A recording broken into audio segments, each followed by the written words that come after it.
दोस्तों, आज चर्चा का विषय है ग्रीन हाउस प्रभाव।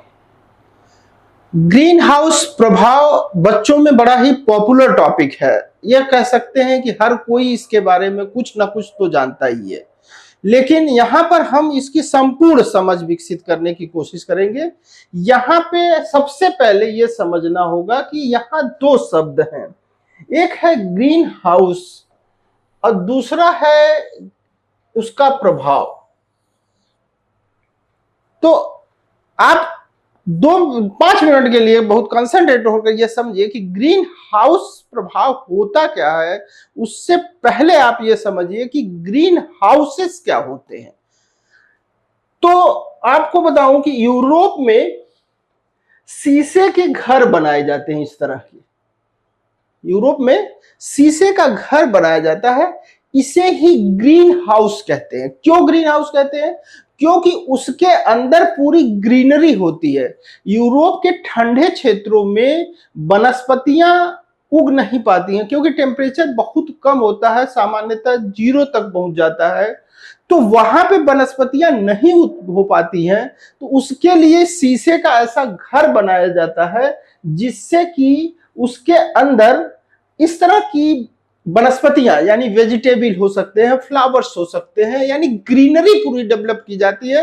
ग्रीनरी किसकी? जो फल या सब्जी हैं, आवश्यकता की चीजें हैं, वो वहां पे विकसित की जा सकती, क्योंकि वहां का क्लाइमेट इनके लिए सपोर्टिव नहीं होता है। यानी इसके थ्रू एक अच्छा खासा टेम्परेचर डेवलप किया जाता है।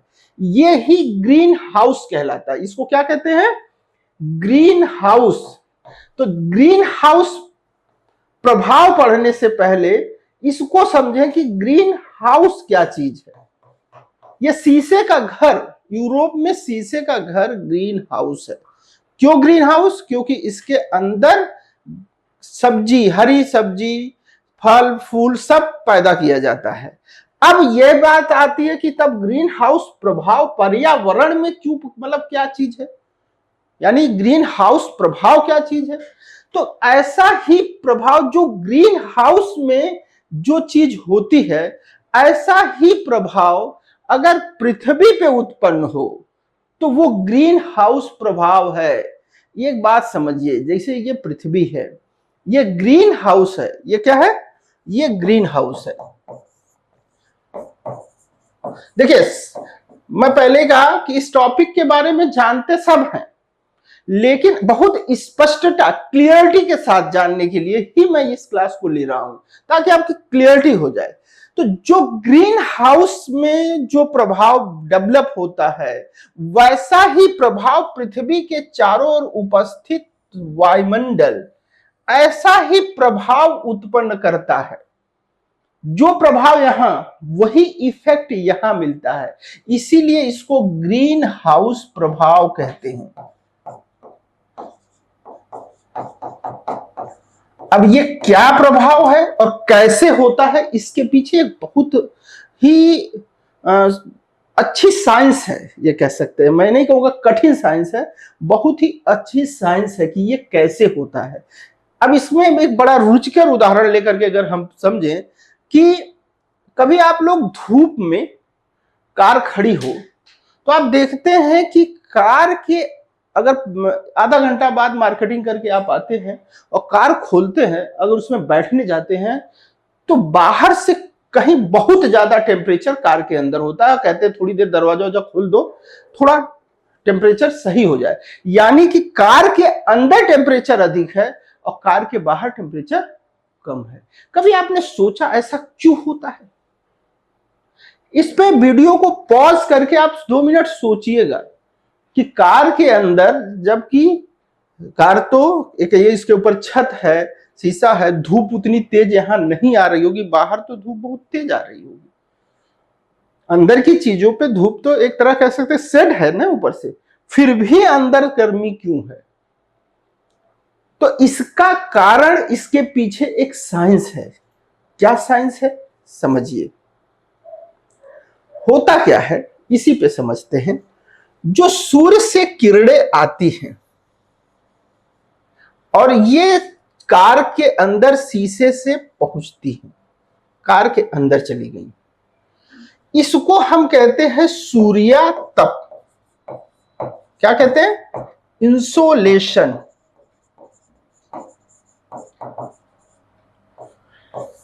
यह शॉर्ट वेवलेंथ का रेडिएशन होता है, यही साइंस है। ये शॉर्ट वेवलेंथ यानी सूर्यातप कैसा होता है? शॉर्ट वेवलेंथ रेडिएशन होता है। क्यों होता है ये भी हो सकते हैं आपके दिमाग में आना चाहिए, ये क्यों शॉर्ट वेवलेंथ रेडिएशन होता है? तो इसके पीछे भी साइंस है, क्योंकि सूर्य का बाहरी सतह का तापमान कितना है? 6000 डिग्री सेंटीग्रेड है। 6000 डिग्री सेंटीग्रेड, यानी कि जहां से ये निकल रहा है प्रकाश वो 6000 डिग्री सेंटीग्रेड। तो साइंस का एक और रूल है कि जो बॉडी जितनी अधिक गर्म होगी वो उतना ही शॉर्ट वेवलेंथ का रेडिएशन उत्पन्न करेगी। यानी ताप, ये भी लिख सकते हैं आप, ये कहीं ना कहीं यूज होगा कि ताप अधिक तो क्या होगा? Very short wavelength. और ताप कम, दूसरे कलर से लिख लीजिए। अब क्या होगा? अगर ताप कम तो क्या होगा? लॉन्ग वेवलेंथ का रेडिएशन। पहले साइंस लिखिए, इस बात को लिख के रखिए।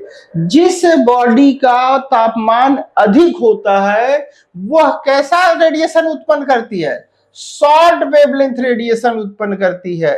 और जिसका तापमान कम होगा वो लॉन्ग वेवलेंथ रेडिएशन उत्पन्न करती है। नियम 1 याद रखिए। नियम फर्स्ट अगर आपको आ गया तो समझिए कि बात आप समझना शुरू कर दिए। ये लिख लिए होंगे। दूसरा बात क्या समझना है? जितना ही शॉर्ट वेवलेंथ होगा उसकी भेदन क्षमता, पेनिट्रेटिंग पावर उतनी ही ज्यादा होगी। भेदन क्षमता क्या? अधिक। और लॉन्ग वेवलेंथ जो होगा उसकी भेदन क्षमता, पेनिट्रेटिंग पावर कम होगी। यही दोनों बात, ये नियम 2, ये नियम 2, अगर ये दो नियम आपको बहुत अच्छे से समझ में आ जाए तो ग्रीन हाउस प्रभाव की मैकेनिज्म को बहुत आसानी से समझ सकते हैं। मैं यहां ये बात कहूंगा कि आप इस वीडियो को 1-2 बार पीछे आगे करके इसको और अच्छे से समझ लीजिएगा। नियम 1 और नियम 2, क्योंकि मैं दोहराऊंगा नहीं उस बात को।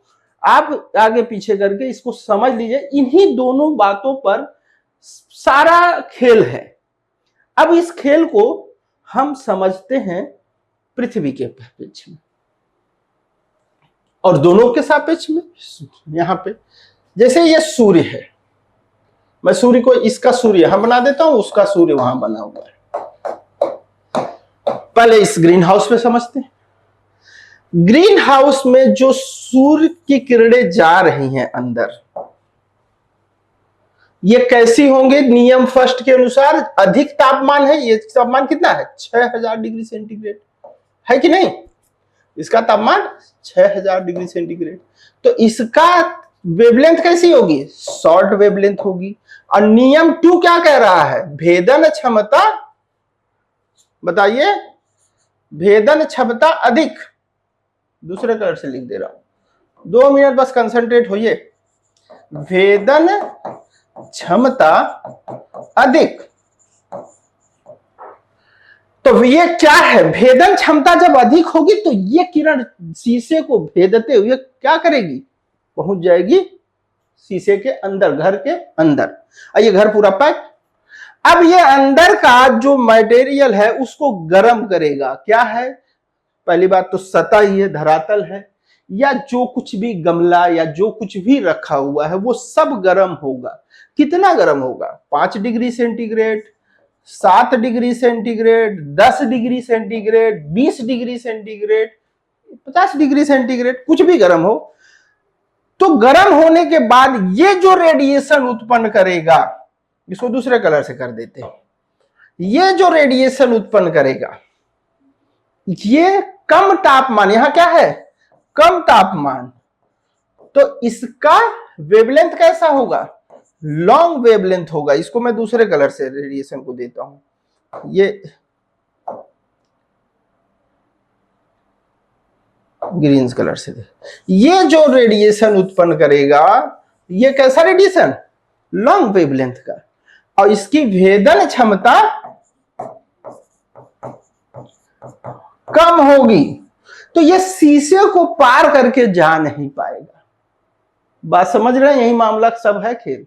अब जब नहीं जा पाएगा तो अंदर गर्म करेगा, यानी इनकमिंग है लेकिन आउटगोइंग नहीं है। जैसे कंजूस लोगों की बात होती ना, पैसा आ रहा है लेकिन पैसा खर्च नहीं हो रहा, तो पैसा बढ़ेगा, बैंक बैलेंस बढ़ेगा। तो वैसे ही भैया यहाँ टेम्परेचर बढ़ेगा, और जब बढ़ेगा तो क्या होगा? ये बात समझ में आई? तो खेती होगी, खेती होगी तो हरा भरा पूरा घर हो जाएगा। ये ग्रीन हाउस है। अब ऐसा ही इफेक्ट पृथ्वी पे मिलने जा रहा है।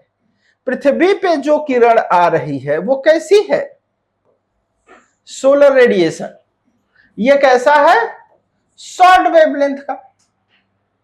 आप लोग कहते हैं कलर बहुत डीम है, तो मैं ऐसा करता हूं, ऐसे करता हूं। ये क्या है? शॉर्ट वेवलेंथ है। शॉर्ट वेवलेंथ है तो भेदन क्षमता क्या होगी इसकी? बहुत अधिक। भेदन क्षमता अधिक। कुछ ज्यादा ही मोटा हो गया लिखने का।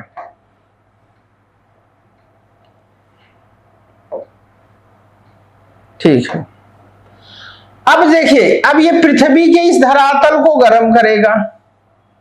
जब धरातल कितना गर्म होगा? 30, 40, 50 डिग्री सेंटीग्रेड गर्म होगा। अब जब ये गर्म होकर के जो रेडिएशन उत्पन्न करेगा उसको दूसरे कलर से दिखाते हैं। इसको हम दिखा देते हैं ग्रीन, ब्लू से। अब ये जो रेडिएशन उत्पन्न करेगा, ये इसको वायुमंडल नहीं जाने देगा, यानी यहां जो वायुमंडल है वो इस शीशे की तरह कार्य करेगा। ये वायुमंडल किसका कार्य करेगा? ग्रीन हाउस का काम करेगा। किसका काम करेगा? Green house. और वही प्रभाव देगा जो यहां है, इसीलिए इसको ग्रीन हाउस इफेक्ट कहते हैं। मुझे लगता है थोड़ा बहुत तो बात समझ में आ ही गई होगी। इसको इस फिगर से भी देख लीजिए। सूर्य की किरणें देखिए आ रही हैं, यहां से सूर्य की किरणें आ रही हैं। फिर से आप लोग बताइए, बार बार दोहरा रहा हूं, इसका वेवलेंथ कैसी होगी? Short wavelength. क्यों होगी? क्योंकि यहां ताप अधिक। तो जब ताप अधिक तो वेवलेंथ शॉर्ट, अब वेवलेंथ शॉर्ट तो भेदन क्षमता अधिक। क्षमता अधिक। अब फिर भेदते हुए सीधे ही कहां पहुंचेगी? धरातल पे। और जब धरातल को गर्म करेगी तो उसके बाद ये जो रेडिएशन उत्पन्न करेगी, ये रेडिएशन, इस रेडिएशन को वायुमंडल रोकेगा, टैप करेगा। इस रेडिएशन को वायुमंडल क्या करेगा? रोकेगा, और रोक के इसी ही वायुमंडल को गर्म करेगा। क्यों रोकेगा?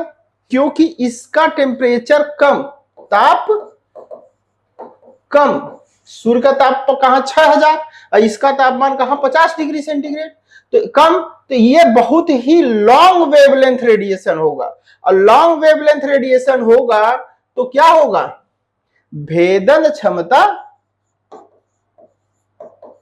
मैं बार बार बता रहा हूं क्योंकि यही मामला सबसे ज्यादा इंपॉर्टेंट, कम। और जब भेद ही नहीं पाएगा तो वहीं में रह जाएगा तो इसी वायुमंडल को गर्म करेगा। तो ये ठीक वैसा ही प्रभाव जैसा ग्रीन हाउस में था, इसीलिए हम लोग बोल देते हैं ग्रीन हाउस प्रभाव। ग्रीन हाउस प्रभाव आप समझ चुके होंगे। अब बात आती है कि इस ग्रीन हाउस प्रभाव में जो कौन कौन सी गैसेस ज्यादा जिम्मेदार हैं इस ग्रीन हाउस प्रभाव में। तो ग्रीन हाउस प्रभाव में तो बहुत सारी, मतलब वायुमंडल में तो बहुत सारी गैसेस हैं। यहां से क्वेश्चन बनना शुरू होगा। देखिए, मैंने पहले ही बताया था कि पृथ्वी के चारों ओर उपस्थित जो वायुमंडल है उसमें 29 किलोमीटर के अंदर ही 97% वायुमंडल है।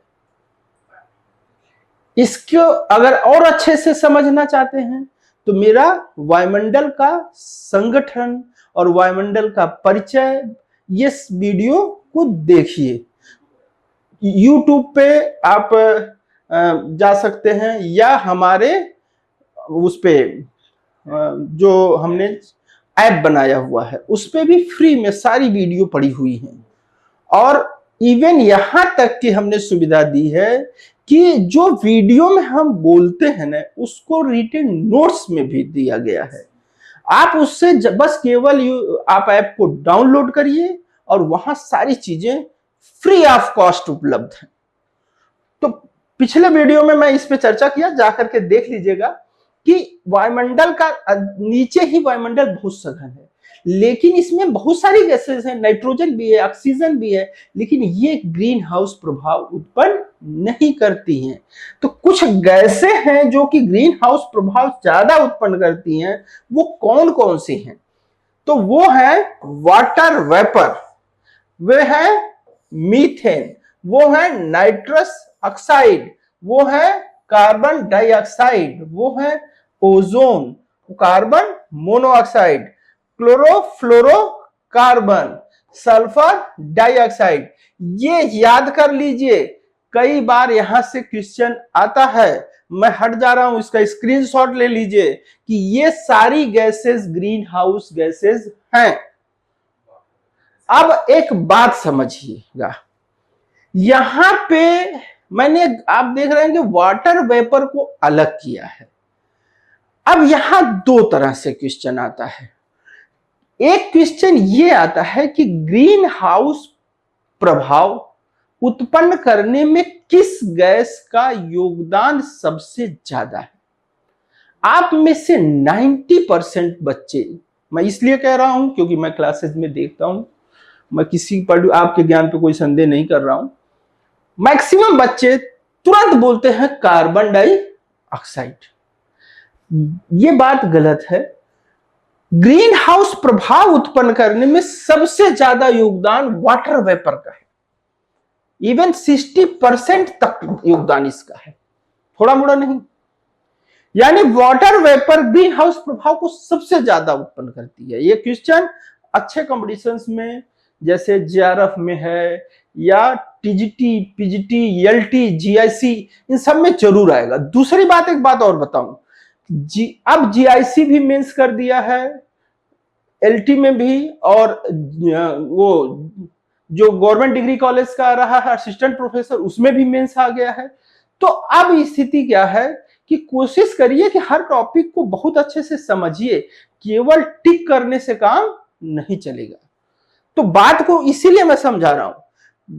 तो जो वाटर वेपर का योगदान है वो सबसे ज्यादा है। अब बात आती है कि ग्रीन हाउस गैसेस में अक्सर हम जब समित होती है तो ये क्यों कहते हैं कि कार्बन डाइऑक्साइड बढ़ रही है, इसलिए ग्रीन हाउस प्रभाव बढ़ रहा है। तो देखो बच्चों, ये सारी गैसेस जितनी है उतनी ही रहेंगी वातावरण में। मीथेन जितना है उतना ही रहेगा, ये सारी गैसेस उतना ही है। लेकिन ये जो कार्बन डाइऑक्साइड है, जो हम औद्योगिकरण कर रहे हैं, जो हम आधुनिक जीवन जी रहे हैं, उसमें इसका इमिशन बहुत अधिक कर दे रहे हैं। यानी कि ये जो बैलेंस, इसका जो साइकिल है, एक बार साइकिल कार्बन डाइऑक्साइड की साइकिल देखिएगा तो सबसे बड़ी बात है कि इसको अब्सॉर्ब करने वाला कौन है? पेड़ पौधे हैं। उसको हम बहुत तेजी से काट रहे हैं और उत्पन्न हम और तेजी से कर रहे हैं, यानी हम डबल मार कर रहे हैं कि वायुमंडल में कार्बन डाइऑक्साइड को बढ़ा भी रहे हैं और जो इसको अवशोषित करने वाला है उसको घटा रहे हैं। तो ये तेजी से बढ़ रहा है। तो अब मामला क्या आता है कि जो ग्रीन हाउस प्रभाव उत्पन्न हो रहा था, देखिए ग्रीन हाउस प्रभाव निगेटिव चीज नहीं है। जैसे कि आपने देखा, इसमें आपने देखा कि ग्रीन हाउस के कारण ही 15 डिग्री सेंटीग्रेड तापमान डेवलप हो रहा है। तो ये जरूरी है। अगर ग्रीन ये इतनी चीजें ना होती, ये गैसेस ना होती, वाटर वेपर ना होता, अगर ये कार्बन डाइऑक्साइड ना होती तो ये पृथ्वी ठंडी हो जाती, ग्रीन हाउस प्रभाव नहीं डेवलप कर पाती। लेकिन हमें उतना ही चाहिए, कितना? 15 डिग्री से। अगर अब हम कोई चीज इसमें बढ़ा देंगे, अगर हम कोई चीज बढ़ा दिए तो क्या बढ़ा रहे हैं हम? वाटर वेपर तो बढ़ा नहीं सकते हैं, हम मीथेन बहुत अधिक बढ़ा नहीं रहे, ओजोन हम बढ़ा नहीं रहे। हम कर रहे हैं इमिशन इन सब का, मीथेन का भी इमिशन कर रहे हैं, क्लोरोफ्लोरो का, लेकिन इतना नहीं जितना इसका इमिशन कर रहे हैं। अब ये इमिशन इतना अधिक हो रहा है कि ग्लोबल वार्मिंग हो रही है, यानी 15 डिग्री सेंटीग्रेड से तापमान ऊपर। यानी बात समझिए कि ग्रीन हाउस इफेक्ट मजबूत हो रहा है।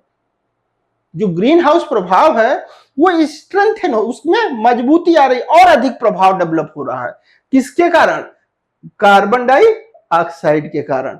तो बात क्वेश्चन दूसरा आ सकता है कि कौन सी गैस ग्रीन हाउस प्रभाव को बढ़ाने के लिए सबसे ज्यादा जिम्मेदार है? तब आंसर बदल जाएगा। तब आंसर क्या आ जाएगा? Carbon dioxide. यानी आज जो ग्रीन हाउस प्रभाव ज्यादा हो रहा है या ग्लोबल वार्मिंग हो रही है जिसके कारण, वो उसके लिए कौन जिम्मेदार है? तो उसके लिए कार्बन डाइऑक्साइड है। लेकिन अगर पूछे कि पृथ्वी पर ग्रीन हाउस प्रभाव उत्पन्न करने में किस गैस का सबसे ज्यादा योगदान है, तो होगा क्या? इसका। इसको मैंने रिटन वे में लिख दिया है। ये देखिए क्या किया, ये बहुत इंपॉर्टेंट चीज है कि जलवाष्प प्राकृतिक रूप से वातावरण में मौजूद है। ये इसका देखिए ग्रीन हाउस प्रभाव में सबसे बड़ा योगदान इसी का है, यानी 60% ये इसको करती है। और जो कार्बन डाइऑक्साइड है ये मानव जनित गतिविधियों द्वारा जो उत्पन्न हो रही है उसका योगदान 20 से 25%। लेकिन यही हमारे लिए भारी पड़ रहा है क्योंकि ये तो नेचुरल है, ये तो 15 डिग्री सेंटीग्रेड को बढ़ा। अच्छा, इसमें भी जब तक ये 0.03% था तब तक तो सही था। अब फिर से मैं वही बात कह रहा हूं कि मेरा जो वायुमंडल में गैसों का संगठन, वायुमंडल का संगठन करके जो टॉपिक है उसको फिर से देखिएगा। उसमें मैंने इस पे खूब मतलब हाईलाइट किया कि ये जरूरत पड़ेगी। ये बढ़ते बढ़ते 0.036 हुआ, फिर अब हो गया है 0.039, और अब तो कुछ साइड से भी देने लगी है कि ये 9 क्या हो गया, 0.04 सीधे हो गया है। यानी जो हम 0.03 पढ़ रहे थे अब 0.04 आए तो गलत नहीं है।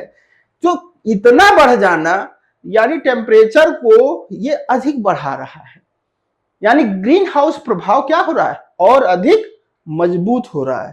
तो मुझे लगता है दोनों बात आप समझ चुके होंगे कि ग्रीन हाउस क्या चीज है, ग्रीन हाउस प्रभाव क्या चीज है, और कौन सी मैकेनिज्म इसके अंदर है साइंस की, उसको मैंने पूर्णतः खोलने की कोशिश की है। और अगर आप लोगों को लगता है कि मैं इसमें सफल हो रहा हूं, कि एक अच्छी समझ विकसित कर रहा हूं और आपको ये अच्छा लग रहा है, तो प्लीज इस चैनल को सब्सक्राइब करें, मेरे ऐप को डाउनलोड करें ताकि आप तक मैं और भी चीजें पहुंचा सकूं और इसका लाभ आप अधिक से अधिक लें।